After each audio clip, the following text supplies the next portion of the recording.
Hello everybody, here we go again. I'm still here, just about.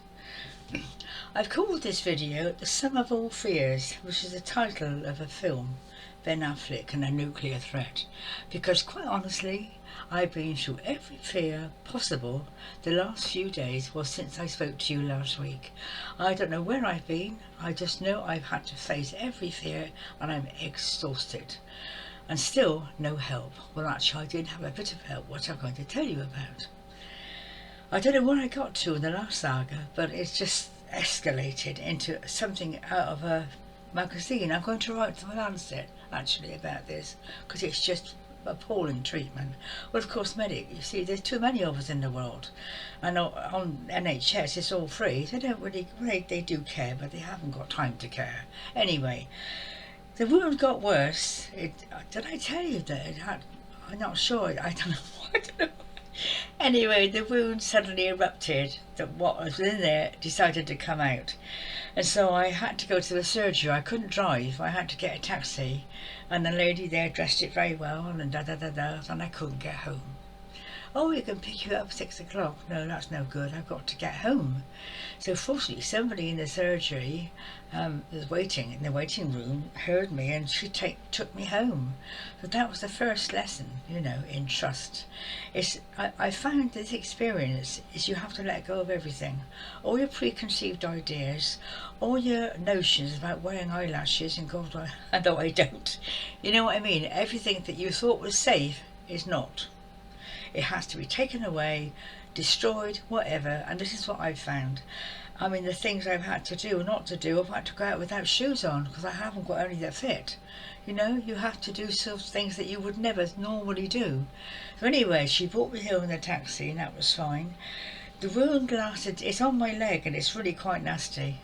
There wasn't a wound when a car went over me, but it's done some damage internally in the deep tissues, and it's eventually come out 3 weeks later. And it's not very nice. Can hardly walk actually, and the pain's indescribable because all my nerve endings are hurt. Anyway, I decided to change the dressing 2 days later, and I was in my kitchen. I don't want to go into detail because you won't like it, but I took the dressing off and suddenly I found this pool of blood and sepsis and whatever, I'm sepsis and no, not that, no, blood and other stuff, you know, a pool of liquid pouring down my leg in my shoes, and what the hell's that? From this wound, it obviously had burst. I've been taking silica as well, which is very good for getting things out. So I think that probably added to the antibiotics. So there is this, what do? I got 2 boxes of tissue. I got through 2 boxes of tissue, a box of kitchen roll. I got a whole basket full of stuff. I was sitting there for 2 hours mopping up this weeping wound. I didn't know what to do. I just didn't know what to do. I couldn't get up and go to the phone. I thought, well, if I ring a hospital, what will they do any more than what I'm doing? Sitting mopping up the stuff. It was, where's it coming from? Where's it coming from? I mean, it's hard to be pleased about a thing like that, but I thought it was a cleansing of some sort. Anyway, so I had the idea to ring the gardener. I think I mentioned it to you last time. I'm not sure. I've lost track, to be honest, so forgive me if I repeat myself. This is old lady stuff. Anyway, round the gardener, and I was in a bit, I said, I don't know what to do. I mean, I couldn't drive, obviously, anyway. I don't know what to do. He said, come round. Bless him. Sent his wife round. He came round. Bag of stuff. Dressings and bandages and death. And I couldn't believe it. These are little... A gardener. This is not a judgment, but honestly, people have got the most amazing skills you just don't know about. What's that expression? You can't judge a book by its cover. And he was on his knees dressing this wound for me. I found that very moving, actually. I hardly know the man, and he was so good at it. He put stuff on it and this and bandages. I said, you know your stuff. He said, oh, I've done first aid. He wasn't just a first aider, he was a carer. He was a healer and a carer. And anyway, off he went with this bandaged up, which actually lasted for 2 days, which is really good until I got my next appointment.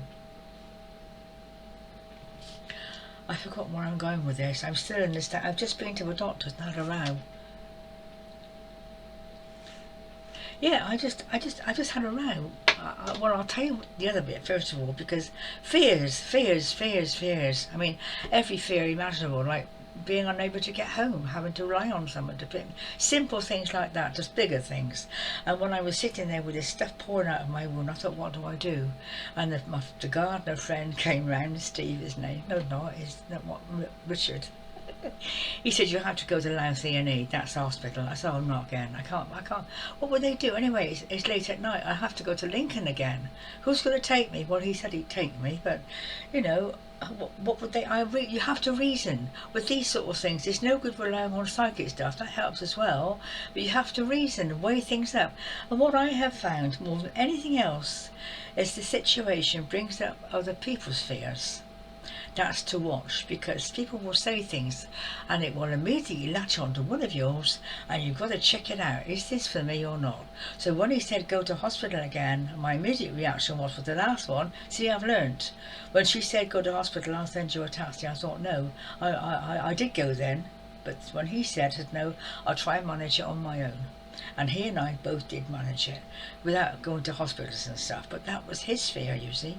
So every time you come across somebody who's trying to help, and they do, but they have their own perceptions and their own fears and their own, so you have to really be very, very centered to say, what is that I really want here? What do I want? Do I want to go to hospital and have my leg, you know, or can I manage it on my own at home? And it is, you have to choose the more difficult, actually, that I found. It was more difficult for me to sit there with this complete stranger in my kitchen, wrapping my leg up. I mean, he was very sweet, and I had to trust that. Again, I had to trust it, but I had to take a chance and trust it. It was no good battling or fighting, although all my life I've been told recently I was a warrior of some sort.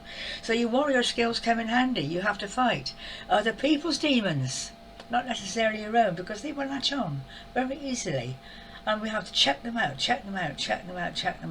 Do I want this? Do I want that? Do I want the other? So here I am, well, with this wound, still weeping, and I'm having to,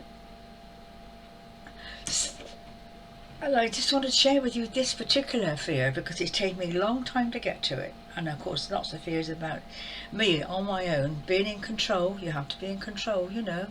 You can't, and I find it very hard to ask for help, very hard to let people, you know, do things for me. And I've had to go without shoes and have my hair a mess, and I've had to, the last few days, I don't know where or who I've been. And I was sitting here quietly thinking, I said, what is the real fear here? What is the underlying fear that I'm having to face? Because I went to bed in tears, crying, screaming. I don't know what to do with myself. And I have one of my do's, which you wouldn't want to see. They're almost like hysterical panics. They are scary. But it's where I lose control for about an hour or so. I do get help, but it's something that's very frightening. And it's almost like a Paddy, a childhood tantrum or something, and I'm just out of control. It's frightening. Anyway, so I said, look, what is going, what am I fighting here? Let's get it out. And suddenly I went right back to when I was about 6 years old, which is a good 70 something years ago. I was a little girl. It was before my walk-in days, I think, which is another story, but I remember where I lived, my mum and dad, I had this raging earache. It was mastoiditis, you may know. You don't hear of it nowadays. It's something that happened many years ago. It's a boil right inside the eardrum. I don't remember the pain now, but I think this pain with this leg is very similar. And my memory went racing back. I thought, what is the fear? And I can remember my dad, he got me into the hospital. He saved my life, actually, because in those days you didn't have things like penicillin. I haven't told you that story. So anyway, I was rushed into hospital by ambulance. I can hear my mum yelling, is she going to die? Is she gonna die? Is she gonna die? My poor old dad had an hysterical wife, of course, you know. That's where I get it from. No, I'm not actually hysterical. I'm not. I'm very much in control most of the time, but every now and then I think this wound is like this. It's like a volcanic eruption. It's all my negativity coming out of my legs, which is another story. I can't do all in one video, you see. But anyway, I got in this hospital. I don't think either parent came with me. Is she going to die? The fear I felt at that time. Rushed into hospital, had a major operation on this ear. and it was horrible. Those days you had anaesthetics on your, it was awful, awful. And then I think while I was in there, I had another operation on my tonsils. Neither parents came to see me. They weren't allowed in, you see, because they didn't have antibiotics. They just discovered penicillin in those days, but parents didn't visit. So I woke up in this hospital bed. I was probably walking or not, I don't know, but it was about that time, which is, I've done another video on that. So it was all about this isolation, complete pain and isolation. No one to help me, no one to give me any care. I was only 6 years old, and well, I remember it now. I just, every time this happens, when it starts paining, or I can't, the curtains are closed, it's night time, I'm on my own, I just freak. I can't handle it. I can't reason it. I can't say it's okay, it's not okay, you know. And I'm still in this 6-year-old fear.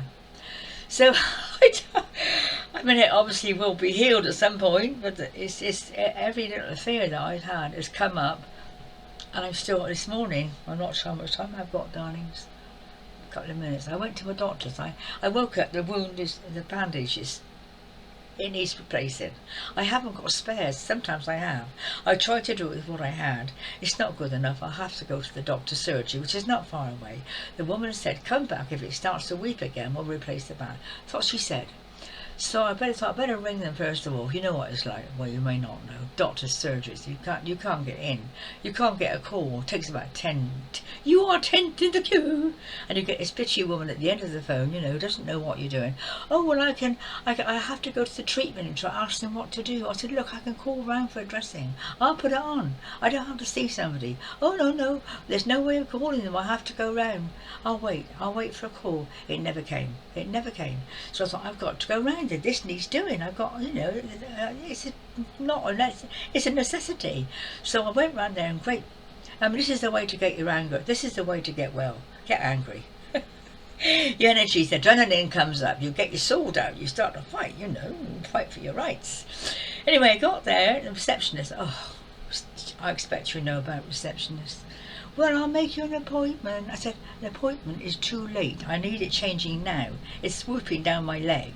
Can you do something? Well, so go and sit and wait. No, I'm not going to wait over there. I'm going to a treatment room and get a dressing myself. And off I stormed. Knocked on my door. Just then a doctor comes by and I burst into tears and said, I need help. Well, you can't stand there, he said.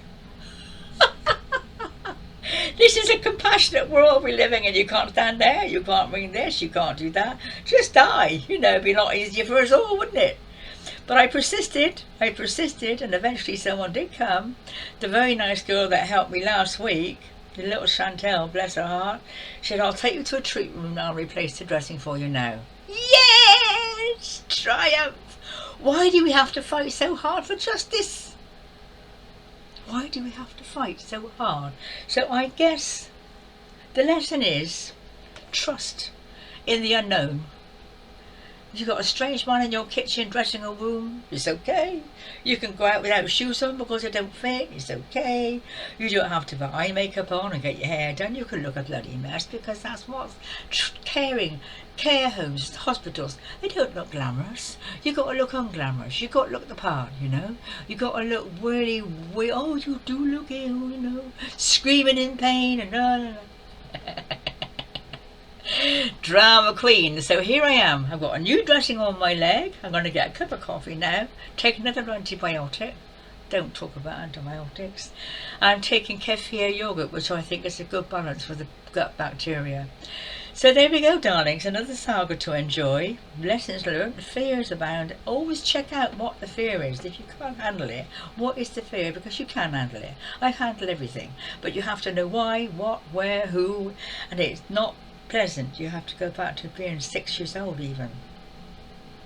Because you only have feelings then. You don't have rational. You can't work it out. You have feelings. You have pain. You have loneliness. You have isolation. All that stuff surfaces. And this is what it's all about. I think there's a lot more, but I won't go into it now. Okay, my darlings. Well, not sure what you think of that one.